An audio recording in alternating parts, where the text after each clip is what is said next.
সাইয়্যিদুনা উসমান রাদিয়াল্লাহু তাআলা আনহু, হযরত উসমান নবীজির সাহাবী, উনি যখন কোন কবরের সামনে দাঁড়াইতেন তখন তিনি এই পরিমাণ ফাবাকা কাঁদতেন, হাত্তা ইয়াবুল্লা লিহিয়াতাহু, কাঁদতে কাঁদতে তার দাড়ি পর্যন্ত ভিজে যেত। অন্যরা জিজ্ঞাসা করতেন, ও আমিরুল মুমিনিন, কবর দেখলে আপনি এমন করেন কেন?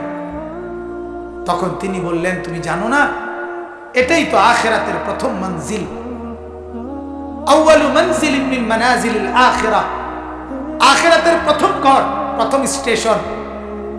মান নাজা মিনহু, এখান থেকে যে মুক্তি পাবে সে তো বাকি সব ঘাটিতে মুক্তি পাবে, এখানে যে আটকায়া যাবে সে তো সব ঘাটিতে আটকায়া যাবে। এই জন্য কবর দেখলে আমার ভয় হয়, না জানি আমার কবরে কি হবে, না জানি আমার কবরে কি হবে। হযরত ওমর রাদিয়াল্লাহু তাআলা আনহু, হযরত ওমর আমরা কিতাবে পড়ছি, ইন্তেকালের পূর্ব মুহূর্তে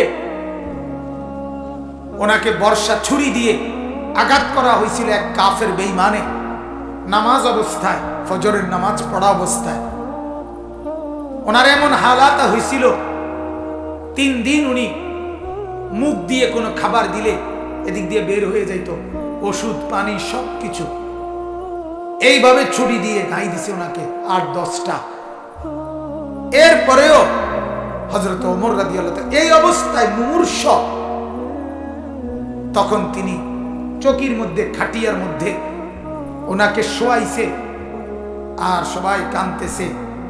উনি তখন চোখের পানি ফেলে দিয়ে হযরত ওমর তার ছেলে আব্দুল্লাহকে বলছে, আব্দুল্লাহ, আমাকে তুমি চকির থেকে, খাটিয়ার থেকে মাটিতে নামাও, আমি কবরে যাব কিছুক্ষণের মধ্যে, আমারে মাটিতে নামাও, আমার গাল মাটির মধ্যে ঘষা লাগাও, দা খাদ্দি আলাল আরদ, আমার গাল মাটিতে রাখো, আমারে মাটিতে ফেলায় রাখো, আসা রব্বি আন ইয়ারহামানি, যেন আমার আল্লাহ একটু দয়া হয়, আল্লাহ যেন আমারে মাফ করে দেয়, যেন আল্লাহ বলতে না পারে, ওমর মরার সময়ও ঘাটে উঠতে রইছ, অহংকার করছিস, এটা যেন বলতে না পারে।